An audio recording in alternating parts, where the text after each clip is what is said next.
Հարգելի նախագահող, հարգելի գործընկերներ, ակամայից նստած երբ լսում էի առանձին հռետորներին, հիշեցի Պալմերստոնի հայտնի ելույթը համայնքների պալատում 1 մարտի 1858 թվական։ Նա այնտեղ ասաց, մենք չունենք հավերժական դաշնակիցներ, մենք չունենք մշտական թշնամիներ, մենք ունենք մշտական եւ հավերժ շահեր, որը եւ պետք է պաշտպանենք։ Ծերունի Պալմերստոնը Անգլիայի շահերից էր խոսում եւ ոչ թե խմբակային շահերից։ Ահա տարբերությունը այստեղ դրանում է որոշ ելույթների։ Խոսում են խմբակային շահերից եւ ոչ պետական։ Այստեղ ասվեց, որ ներդրողների 52%-ը Ռուսաստանի Դաշնությանը համարում են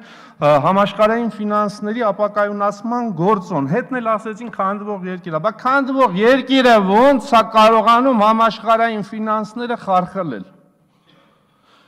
Իսկ չասացին, թե երբ է այդ հայտարարությունը արվել։ Այդ հայտարարությունը, այո, արվել է Bloomberg հայտնի հեղինակավոր գործակալության ուսումնասիրությունների հիման վրա սույն թվականի նոյեմբերի 16-ին ճիշտ այն նույն օրը, երբ Բրիզբենում G20-ի շրջանակում BRICS անդամ երկրների նախագահները ստորագրեցին, վավերացրեցին պայմանագիր զարգացման բանկի ստեղծման մասին եւ արտարժույթի պուլի ստեղծման մասին, կանոնադրական հիմնադրամներ 100 միլիարդ եվրո։ Այսինքն այդ երկրները առևտուրը միմյանց հետ բացառապես անելու են իրենց արտարժույթով։ Բնականաբար հարված էր սա այո միջազգային ֆինանսական համակարգին եւ ուժգին հարված էր այն պարզ պատճառով, որովհետև համաշխարհային պահուստային արտարժույթի դոլարի տեսակարար կշիռը 61.2%-ը, եվրոյինը 24.3%։ Հարված է, որովհետև հիշատակած BRICS երկրների պահուստային ֆոնդը կազմում է 4 տրիլիոն 400 միլիարդ դոլար։ Այստեղ որ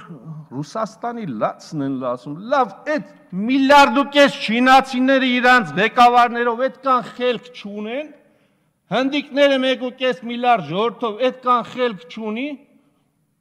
Բրազիլիան չունեն ղեկավարները, որ հենց Ռուսաստանի հետ են կնքում տնտեսական դաշինք, այն էլ այո հենց այս ժամանակ,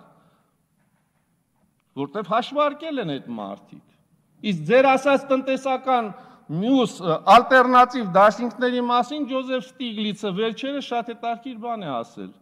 Մասնավորապես Եվրոատլանտյան ազատ առևտրի գոտու վերաբերյալ ասել է, որ դա ֆինանսական, համաշխարհային ֆինանսական օլիգարխիային հզոր զենք տրամադրելուն հավասարազոր է, որովհետև օրենքները գրվելու են միմիայն իրենց կողմից եւ ոչ թե կառավարությունների կողմից։ Այստեղ բռնապետի մասին խոսեցին, Պուտինի անունը տվեցին, հասարակ մի բան ասեմ, նոյեմբերի 24-ին ամերիկյան Time ամսագրիրը, The Times-ը չէ բրիտանական, Time ամսագիրը հրապարակել է ռեյտինգներ համաշխարհային լիդերների վերաբերյալ, ըստ որում սա առաջի դեպքն էր, երբ երկուական լիդեր էին, ուրեմն տեղադրված համապատասխան ցանկում, Պուտինը եւ Օբաման էին։ Time ամսագրի ընթերցողները նոյեմբերի 24-ի դրությամբ 73% նախապատվություն էր տվել, ուրեմն Վլադիմիր Պուտինին, 27% Բարակ Օբամային։ Ախտորը այդ ամսագրերը կարդացեք։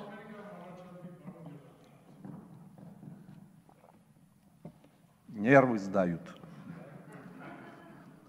Հիմա ինչ վերաբերում է ուրեմն բուն դաշնագրին։ Ես ակամայից եւ առանձին հռետորների ելույթ լսում էի, գայթակղությունը չթաքցնեմ մեծ էր, բարձրացրեցի մի շատ հետաքրքիր փաստաթուղթ։ Բնագիրը եղել է ռուսական օրինակով, ռուսական օրինակի так ստորագրել է մեր երկրի այն ժամանակվա նախագահան։ Договор от 24 сентября 1993 года, որը վավերացվել է 24 թվականին, о создании экономического союза։ Եթե այս պայմանագիրը ուշադրությամբ ընթերցեք, ինչ ասեմ, Եվրասիական տնտեսական միության պայմանագիրը սրա նկատմամբ անհամեմատ ավելի մեղմ պահանջներ է դնում ինքնիշխան երկրների համար, քան սա։ 23-ը, ուրեմն 24 սեպտեմբերի 93 թվական եւ հուլիսի 25-ը 94 թվական, ովքեր էին իշխանության, չեմ հիշում ճիշտն ասած։ Այստեղ եւս մեկ հարց կա, կրկին այս ամբողջից հիմա էլ դարդ են անում, որ Ռուսաստանն ու Թուրքիան ռազմական ներողություն, ռազմավարական դաշնակցային փաստաթուղթ են ստորագրել, նման փաստաթուղթ չեն ստորագրել, 8 փաստաթուղթ են ստորագրել տարբեր ոլորտներին վերաբերող։ Այդ մարդկանց ուզում եմ հիշեցնել, որ 16-րդ դարից ի վեր 12 ռուս-թուրքական պատերազմներ են եղել, 12, այդ թվում նաև առաջին համաշխարհային պատերազմը։ Ընդհանուր առմամբ 241 տարի այդ երկրները պատերազմել են միմյանց հետ։ Եվ հիմա եթե այս տվյալ դեպքում բանակցային գործընթացում այս արդյունքն է արձանագրվում, դա իհարկե նաև Հայաստանի շահերից է։ Հայաստանը արդեն լիարժեքորեն իր անվտանգության տեսակետից ապահովագրված կլինի։ Չգիտես ինչ ՆԱՏՕ-ի անդամ երկու պետություններ, Կիպրոսը եւ Թուրքիան ունեցան կարճատև պատերազմ, որի արդյունքում ՆԱՏՕ-ի անդամ երկիր Կիպրոսի տարածության 40%-ը բռնազավթվեց Թուրքիայի կողմից։ Այս հարցերը եկեք չքննարկենք։ Մենք այսօր պետք է քննարկենք միայն այն հարցերը, մեզ սխալվում, որոնք մեզ համար ճանապարհ են բացելու մեծ խոշոր ներդրումների համար, որում այո շահագրգռված է նաև ինչու չէ Իրանը, ինչու չէ նաև Վրաստանը, որովհետև ոչ մեկի համար Կասկադ չարուցի այն իրողությունը համաշխարհային